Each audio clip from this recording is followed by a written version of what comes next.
ಶಂಕರಂ ಶಂಕರಾಚಾರ್ಯಂ ಕೇಶವಂ ಬಾದರಾಯಣಂ ಸೂತ್ರಭಾಷ್ಯಕೃತೌ ವಂದೇ ಭಗವಂತೌ ಪುನಃ ಪುನಃ ಶ್ರುತಿಸ್ಮೃತಿಪುರಾಣಾನಾಂ ಆಲಯಂ ಕರುಣಾಲಯಂ ನಮಾಮಿ ಭಗವತ್ಪಾದಂ ಶಂಕರಂ ಲೋಕಶಂಕರಂ ವಂದೇ ತಂ ಸಚ್ಚಿದಾನಂದಂ ಯತಿವರ್ಯಂ ಮಹಾಮತಿಂ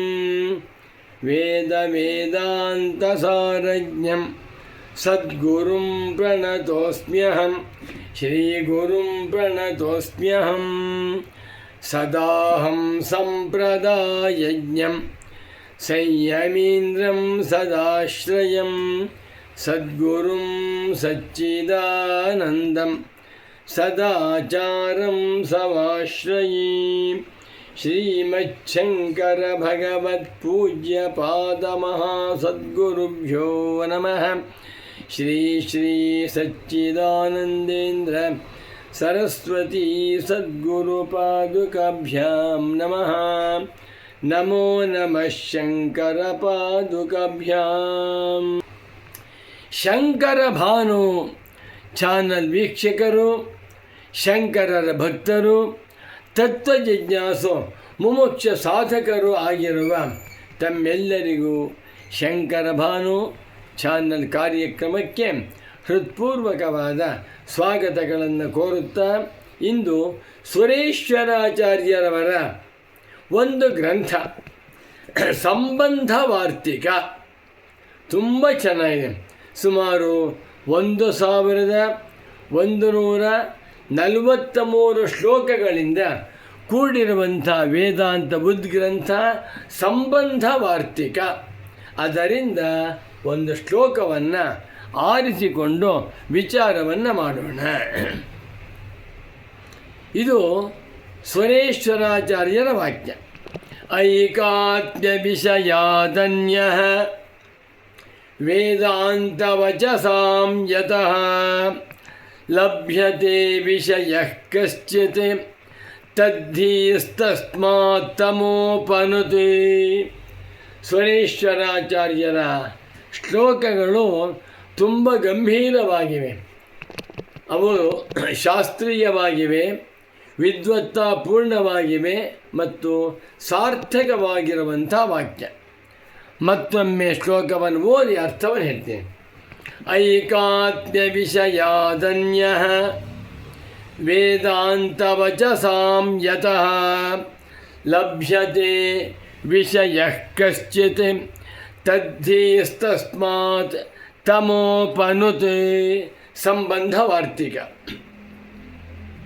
ವೇದಾಂತವಚಸಾಂ ವೇದಾಂತವಾಕ್ಯಾನಾಂ ಈಶಾ ಕೇನ ಕಾಟಕ ಮುಂಡಕ ಪ್ರಶ್ನ ಮಾಂಡೂಕ್ಯ ಐತರೇಯ ತೈತಿರೀಯ ಛಾಂದೋಗ್ಯ ಬೃಹದಾರಣ್ಯಕ ಶ್ವೇತಾಶ್ವತರ ಕೌಶೀತಕಿ ಜಾಬಾಲ ಕೈವಲ್ಯ. ಈ ಉಪನಿಷತ್ತುಗಳ ಹೆಸರು ವೇದಾಂತಗಳು. ಇವುಗಳ ವಚಸಾಂ ಮಾತುಗಳಿಗೆ ಐಕಾತ್ಮ್ಯ ವಿಷಯಾದನ್ಯ ವಿಷಯ ನ ಲಭ್ಯತೆ. ಎಲ್ಲ ವೇದಾಂತ ವಾಕ್ಯಗಳಿಗೂ ಕೂಡ ವಿಷಯ ಯಾವುದು? ಐಕಾತ್ಮ್ಯ ಜ್ಞಾನಂ ಬ್ರಹ್ಮಾತ್ಮೈಕತ್ವ ದರ್ಶನಂ. ಬ್ರಹ್ಮ, ಆತ್ಮ, ಆತ್ಮಜ್ಞಾನ, ಮೋಕ್ಷ ಇದೇ ವೇದಾಂತ ವಾಕ್ಯಗಳಿಗೆ ವಿಷಯ. ಯಾವುದಲ್ಲ? ಪುಣ್ಯ, ಪಾಪ, ಸ್ವರ್ಗ, ನರಕ, ಐಶ್ವರ್ಯ, ಕೀರ್ತಿ, ಅಭ್ಯುದಯ. ಇದು ವೇದಾಂತ ವಾಕ್ಯಗಳ ಕ್ಷೇತ್ರವಲ್ಲ. ಯಾವುದೇ ವೇದಾಂತ ವಾಕ್ಯವನ್ನು ತೆಗೆದುಕೊಂಡರೂ ಆ ವಾಕ್ಯದಲ್ಲಿ ಆತ್ಮಜ್ಞಾನದ ಸ್ವರೂಪವನ್ನು ಹೇಳಿದೆ. ಈಶಾವಾಸ್ಯೋಪನಿಷತ್ತು ಈಶಾವಾಸ್ಯಮಿದಗಂ ಸರ್ವಂ ಯತ್ಕಿಂಚ ಜಗತ್ಯಾಂ ಜಗತಿ. ಕೇನೋಪನಿಷತ್ತು ಶ್ರೋತ್ರಸ್ಯ ಶ್ರೋತ್ರಂ ಮನಸೋ ಮನೋ ಯದ್ವಾಚೋಹ ವಾಚಂ ಸವ ಪ್ರಾಣಸ್ಯ ಪ್ರಾಣಃ. ಪ್ರತಿಬೋಧವಿದಿತಂ ಮತಂ ಅಮೃತತ್ವಂ ಹಿ ವಿಂದತೆ. ಕಾಠಕೋಪನಿಷತ್ತಿನಲ್ಲಿ ಸ್ವಪ್ನಾಂತಂ ಜಾಗರಿತಾಂತಂಚ ಉಭೌ ಏನಾನು ಪಶ್ಯತಿ ಮಹಾಂತಂ ವಿಭುಮಾತ್ಮಾನಂ ಮತ್ವಾ ಧೀರಃ ನ ಶೋಚತಿ. ಮುಂಡಕೋಪನಿಷತ್ತಿನಲ್ಲಿ ದಿವ್ಯೋ ಶಮೂರ್ತಃ ಪುರುಷಃ ಸಭಾಕ್ಷಾಭ್ಯಂತರೋಕ್ಷಜಃ ಅಪ್ರಾಣಃ ಅಮನಃ ಶುಭ್ರಃ ಷಕ್ಷರಾತ್ಪರತಃ ಪರಃ ಯದಾ ಪಶ್ಯತೆ ರುಕ್ಮವರ್ಣಂ ಕರ್ತಾರಮೀಶಂ ಪುರುಷಂ ಬ್ರಹ್ಮಯೋನಿಂ ತದಾ ವಿದ್ವಾನ್ ಪುಣ್ಯಪಾಪಾದ್ ವಿಮುಕ್ತಃ ನಿರಂಜನಃ ಪರಮಂ ಸಾಮ್ಯಮುಪೈತಿ. ಎಂಥ ವಾಕ್ಯಗಳು! ಸ ಯೋ ಹವೈ ತತ್ಪರಮಂ ಬ್ರಹ್ಮ ವೇದ ಬ್ರಹ್ಮೈವ ಭವತಿ. ಸ ವಾ ಏಷ ಮಹಾನಜ ಆತ್ಮ ಅಜರೋ ಅಮರೋ ಅಮೃತೋ ಅಭಯೋ ಬ್ರಹ್ಮ ಅಭಯಂ ವೈ ಬ್ರಹ್ಮ ಅಭಯಂ ಹಿ ವೈ ಬ್ರಹ್ಮ ಭವತಿ. ಯ ಏವಂ ವೇದ ತತ್ವಮಸಿ ಅಹಂ ಬ್ರಹ್ಮಾಸ್ಮಿ ಅಯಮಾತ್ಮ ಬ್ರಹ್ಮ ಇತ್ಯಾದಿ ವೇದಾಂತ ವಾಕ್ಯಗಳು ಏನು ಹೇಳ್ತಾ ಇವೆ? ಐಕಾತ್ಮ ವಿಷಯವನ್ನು ತಿಳಿಸುತ್ತಿವೆ. ಈ ಪ್ರಪಂಚವೆಲ್ಲವೂ ಬ್ರಹ್ಮಸ್ವರೂಪವಾಗಿದೆ. ಬ್ರಹ್ಮವನ್ನು ಬಿಟ್ಟು ಯಾವುದೊಂದು ಇಲ್ಲ. ಆ ಬ್ರಹ್ಮವೇ ನೀನು. ಬ್ರಹ್ಮೈವೇದಮೃತಂ ಪುರಸ್ತಾತ್ ಬ್ರಹ್ಮ ಪಶ್ಚಾತ್ ಬ್ರಹ್ಮ ದಕ್ಷಿಣತಶ್ಚೋತ್ತರೇಣ ಅಧಶ್ಚೋರ್ಧ್ವಂಚ ಪ್ರಸೃತಂ ಬ್ರಹ್ಮೈವೇದಂ ವಿಶ್ವಮಿದಂ ವರಿಷ್ಠ. ಏನು ವಾಕ್ಯ ಸ್ವಾಮಿ! ಭೂಮ ವಿಷಯ ತೆಗೆದುಕೊಂಡ್ರೆ ಯತ್ತ ನಾಣ್ಯತ್ ಪಶ್ಯತಿ ನಾಣ್ಯಚ್ಛೃಣೋತಿ ನಾಣ್ಯದ್ವಿಜಾನಾತಿ ಸ ಭೂಮ ಆತ್ಮೈವೇದಂ ಸರ್ವಂ. ಹೀಗೆ ವೇದಾಂತ ವಚಸಾಂ ವೇದಾಂತ ವಾಕ್ಯಗಳು ಏನನ್ನು ಹೇಳ್ತಾ ಇವೆ? ಒಳ್ಳೆಯ ಕರ್ಮವನ್ನು ಮಾಡಿ ಸ್ವರ್ಗಕ್ಕೆ ಹೋಗು ಅಂತ ಹೇಳ್ತಾ ಇಲ್ಲ. ಹೋಮ ಹವನಾದಿಗಳನ್ನು ಮಾಡಿ ನೀನು ಕೈ ತುಂಬ ಸಂಪಾದನೆ ಮಾಡು ಅಂತ ಹೇಳ್ತಾ ಇಲ್ಲ. ವೇದಾಂತ ವಾಕ್ಯಗಳ ಗುರಿ ಆತ್ಮೈಕತ್ವ ಜ್ಞಾನೋಪದೇಶ. ಇದನ್ನೇ ಭಗವತ್ಪಾದ ಶಂಕರಾಚಾರ್ಯರವರು ತಮ್ಮ ಅಧ್ಯಾಸ ಭಾಷ್ಯದ ಕಟ್ಟಕಡೆಯಲ್ಲಿ ಬರೆದು ಬಿಟ್ಟಿದ್ದಾರೆ. ಏನಂತ? ಯಥಾ ಅಸ್ಯಾನರ್ಥಹೇತೋ ಪ್ರಹಾಣಾಯ ಆತ್ಮೈಕತ್ವ ವಿದ್ಯಾ ಪ್ರತಿಪತ್ತಯೇ ಸರ್ವೇ ವೇದಾಂತಾರಭ್ಯಂತೆ. ಆತ್ಮೈಕತ್ವ ವಿದ್ಯಾ ಪ್ರತಿಪತ್ತಯೇ. ಆತ್ಮನು ಏಕ, ಆತ್ಮನು ಅದ್ವಿತೀಯ, ಆ ಆತ್ಮನೇ ನೀನು, ನೀ ಅಸಂಸಾರಿಯಾದ ಬ್ರಹ್ಮವಾಗಿದ್ದೀಯಪ್ಪ ಅಂತ ಎಲ್ಲ ವಾಕ್ಯಗಳು ಉಪದೇಶ ಮಾಡ್ತೇವೆ. ಅಧ್ಯಾಸದಿಂದ ಸಂಸಾರ, ಅಧ್ಯಾಸ ಹೋಗಬೇಕಾದರೆ ಆತ್ಮೈಕತ್ವ ಜ್ಞಾನ ಬೇಕು. ಇಂಥ ಆತ್ಮೈಕತ್ವ ಜ್ಞಾನವನ್ನೇ ಪರಮ ತಾತ್ಪರ್ಯದಿಂದ ಎಲ್ಲ ವೇದಾಂತ ವಾಕ್ಯಗಳು ಹೇಳ್ತಾ ಇವೆ. ಆದ್ದರಿಂದ ಮುಮುಕ್ಷ ಸಾಧಕರು, ಅಧ್ಯಾತ್ಮ ಸಾಧಕರು ವೇದಾಂತ ಸಂದೇಶಗಳನ್ನು ಶ್ರದ್ಧೆಯಿಂದ ಶ್ರವಣ ಮಾಡಬೇಕು. ಆತ್ಮಾವಾರೇ ದ್ರಷ್ಟವ್ಯ ಶ್ರೋತವ್ಯ ಮಂತವ್ಯ ನಿಧಿಧ್ಯಾಸಿತವ್ಯ. ವೇದಾಂತ ವಾಕ್ಯಾರ್ಥ ವಿಚಾರ ಮಾಡ್ತಾ ಬಂದರೆ ಅಂಥವನಿಗೆ ಆತ್ಮಜ್ಞಾನ ಉಂಟಾಗುತ್ತೆ. ಅದರಿಂದ ಪ್ರಯೋಜನವೇನು? ತದ್ಧೀಹಿ ತತುಧೀಹಿ. ಅಂಥ ಐಕಾತ್ಮ ವಿಷಯದ ಜ್ಞಾನವೂ ಬ್ರಹ್ಮಾತ್ಮ ಜ್ಞಾನವು ಏನು ಮಾಡುತ್ತೆ ನಮಗೆ?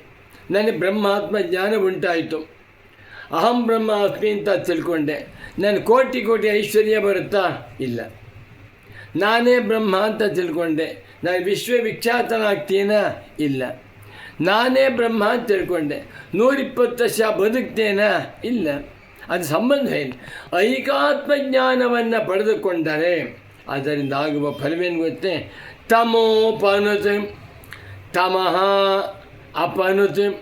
ತಮಃ ಅಜ್ಞಾನವನ್ನು ಕಳೆಯುತ್ತೆ. ಅಜ್ಞಾನದಿಂದ ಇರುವಂಥ ಎಲ್ಲ ಅನರ್ಥ ಪರಂಪರೆಗಳು ಕೂಡ ಬ್ರಹ್ಮಜ್ಞಾನದಿಂದ ಪರಿಹಾರವಾಗುತ್ತೆ. ಅಜ್ಞಾನದಿಂದ ದುಃಖ, ಅಜ್ಞಾನದಿಂದ ಸಂಸಾರ, ಅಜ್ಞಾನದಿಂದ ತಾಪತ್ರಯ, ಅಜ್ಞಾನದಿಂದ ಜನ್ಮ ಜನ್ಮಾಂತರ ಪ್ರಾಪ್ತಿ. ಇದೆಲ್ಲಕ್ಕೂ ಮೂಲ ಕಾರಣ ತಮಃ. ತಮಃ ಅವಿದ್ಯಾ, ಅಂಧಕಾರ, ಅಜ್ಞಾನಂ, ಅಧ್ಯಾಸ ಎಲ್ಲ ಪರ್ಯಾಯ ಪದ. ತಮೋಪನತೆ, ಇಂಥ ತಮಸ್ಸನ್ನು ಅಪನತು ನಾಶ ಮಾಡುತ್ತದೆ. ಯಾವುದು? ಐಕಾತ್ಮ ವಿಷಯ ವಿಜ್ಞಾನಂ. ಆ ಐಕಾತ್ಮ ಜ್ಞಾನವು ನಮಗೆ ಯಾತರಿಂದ ಹುಟ್ಟುತ್ತದೆ? ವೇದಾಂತ ವಚೋಭಿ. ಆದ್ದರಿಂದ ನಿಜವಾದ ಸನ್ಯಾಸಿಗಳು, ನಿಜವಾದ ಮುಮುಕ್ಷ ಸಾಧಕರು ಮತ್ತೆ ಮತ್ತೆ ವೇದಾಂತ ವಾಕ್ಯಗಳ ಅರ್ಥವನ್ನು ಶ್ರವಣ ಮಾಡುತ್ತಾ, ಮನನ ಮಾಡುತ್ತಾ, ನಿಧಿಧ್ಯಾಸನ ಮಾಡುತ್ತಾ ಇದ್ದರೆ ಅಂಥವರಿಗೆ ಅಧ್ಯಾಸವು ಸಂಪೂರ್ಣವಾಗಿ ನಾಶವಾಗಿ ಬದುಕಿರುವಾಗಲೇ ತಮೇವಂ ವಿದ್ವಾನ್ ಅಮೃತಃ ಇಹ ಭವತಿ ಎನ್ನುವಂತೆ ಆತ್ಮಜ್ಞಾನದಿಂದ ಮೋಕ್ಷವನ್ನೇ ಹೊಂದಿ ಕೃತಾರ್ಥರಾಗುತ್ತಾರೆ ಎನ್ನುವ ಸಂದೇಶವನ್ನು ಶಂಕರರ ಸಾಕ್ಷಾತ್ ಶಿಷ್ಯರಾದ, ಗುರುವನ್ನು ಮಿಂಚಿದ ಶಿಷ್ಯರಾಗಿರುವ ಭಗವಾನ್ ಸುರೇಶ್ವರಾಚಾರ್ಯರು ಹೇಳಿದ್ದಾರೆ. ಅವರ ಉಪದೇಶದಂತೆ ನಾವುಗಳೆಲ್ಲರೂ ಹೆಚ್ಚು ಹೆಚ್ಚಾಗಿ ಮತ್ತೆ ಮತ್ತೆ ವೇದಾಂತ ಸಂದೇಶಗಳನ್ನು ಶ್ರವಣ, ಮನನ, ನಿಧಿಧ್ಯಾಸನ ಮಾಡುತ್ತಾ ಆತ್ಮಜ್ಞಾನವನ್ನು ಪಡೆದುಕೊಂಡು ಅಜ್ಞಾನವನ್ನು ನೀಗಿಕೊಂಡು ಮೋಕ್ಷಾನಂದವನ್ನು ಹೊಂದುವಂತೆ ಆಗಲಿ ಎಂದು ತಿಳಿಸುತ್ತಾ ಇಂದಿನ ಕಾರ್ಯಕ್ರಮವನ್ನು ಇಲ್ಲಿಗೆ ಸಂಪನ್ನಗೊಳಿಸುತ್ತಿದ್ದೇನೆ. ನಮೋ ನಮಃ ಶಂಕರ ಪಾದುಕಭ್ಯಾಂ. ಓಂ ಶಾಂತಿ ಶಾಂತಿ ಶಾಂತಿ.